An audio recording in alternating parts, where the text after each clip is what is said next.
Fala, meu querido, chegamos na sexta questão aqui da Olimpíada Brasileira de Física de 2023, questão clássica sobre o início da cinemática, a relação entre deslocamento e distância. A gente vai eliminar qualquer tipo de problema que você possa encontrar em questões como essa, tá bom? Prometo para você fazer bem detalhadamente qual é a diferença entre distância percorrida, ou no caso aí só distância, e deslocamento que uma partícula se realiza numa trajetória. Tá bom? Então, bora lá? Então, nessa questãozinha aqui, se você não está inscrito aí, nos ajude, se inscreve, faz aí tudo aquilo que você pode nos ajudar.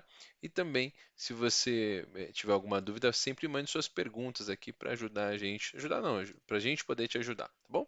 Então, bora lá. Então, em relação aos seguintes conceitos: deslocamento e distância para o movimento retilíneo, analise as afirmações abaixo e diga qual é a verdadeira. Bora lá, então. Então, vou fazer aqui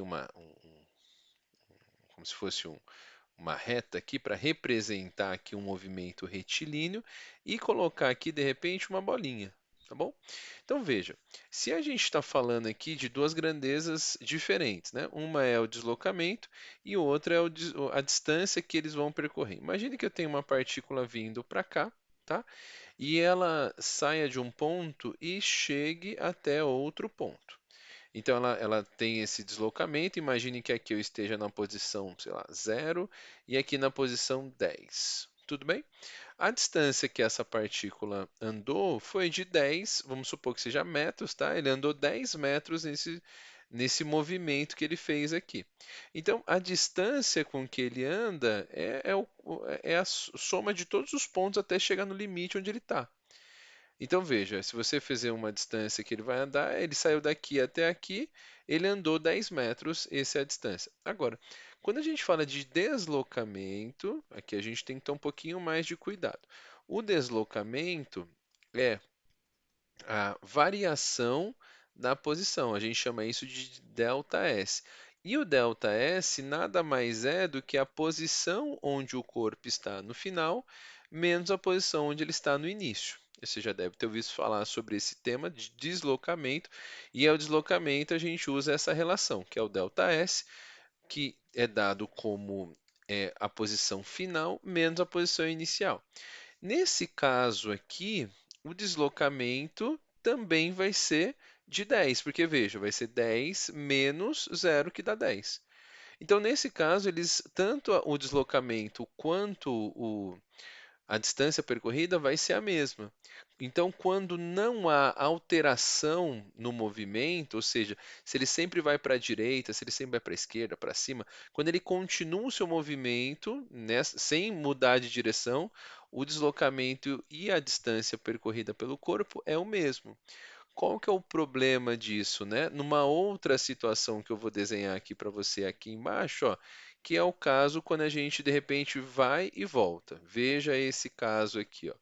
Então, imagine agora que eu tenho essa bolinha, ela continua fazendo esse movimento. Imagine que ela parta novamente do zero aqui. Ela vai até o 10, só que ela volta e finaliza o seu movimento na posição, de repente, a posição 8. Tudo bem? Então veja o que que aconteceu, ó. Ela saiu do zero. Vamos até representar aqui. Ela vem para cá.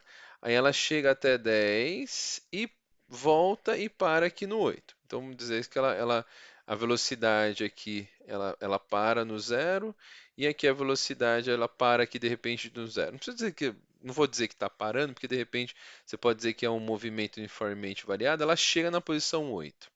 Veja o que que acontece, né? Nesse caso aqui, a minha distância percorrida, vou colocar aqui como distância, ela vai andar quanto? Ó? 10 mais 2, ou seja, a distância que esse corpo vai percorrer é de 12 metros. Enquanto o seu ΔS é o final, que ele está 8, menos o início, que é 0. Isso dá 8 metros. Então você percebeu que a diferença entre eles, né? Um andou 12 e o outro andou 8, né? Então aqui a gente já de cara, nesse caso aqui, a gente já elimina o item A, que ele fala que deslocamento e distância são sempre iguais. Isso não é, o sempre está errado, né? Eles podem ser iguais. Quando? Quando de repente eles não há inversão no movimento, eles só continuam no movimento em uma única direção.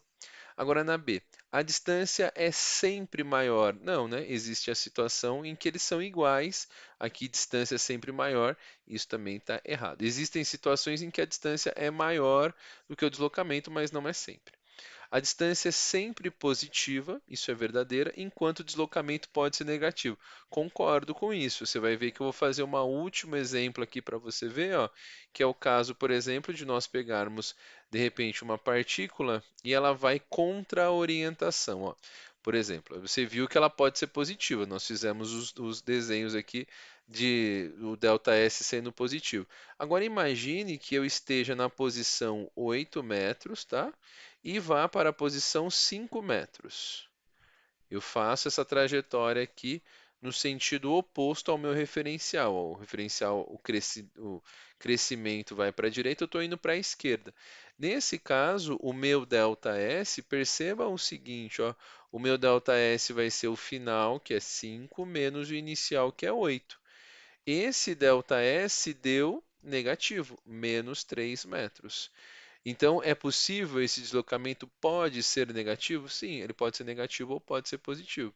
Então, agora a distância não vai ser negativa, porque aí é sempre o quanto ele andou, né? Ele andou aqui 10 metros, ele vai andar 3 metros para cá, a distância é sempre positiva. Então, essa é com certeza a melhor das alternativas. Agora, D, o deslocamento é sempre maior. O sempre não, né? Nesse caso aqui, o ΔS, eu vou até escrever aqui, ó, a distância nesse primeiro caso ela vai ser igual ao ΔS, em uma situação em que não há inversão de movimento. Então, esse sempre aqui está errado para a gente. O deslocamento à distância sempre tem o mesmo sinal, está provado aqui que o ΔS pode ser negativo, então esse mesmo sinal aqui acaba errando essa alternativa. E aí a alternativa que melhor se encaixa, a alternativa C. Espero que você tenha tirado todas as suas dúvidas sobre a diferença entre deslocamento e distância percorrida por um móvel. Beleza? Então, questão número 6 da UBF 2023. Ficou com dúvida? Deixe seus comentários aqui, ou então, se não, dá um like nesse vídeo para ajudar a gente e também se inscreve aqui no nosso canal para cada vez mais chegarmos a tantos. Valeu, grande abraço, até a próxima.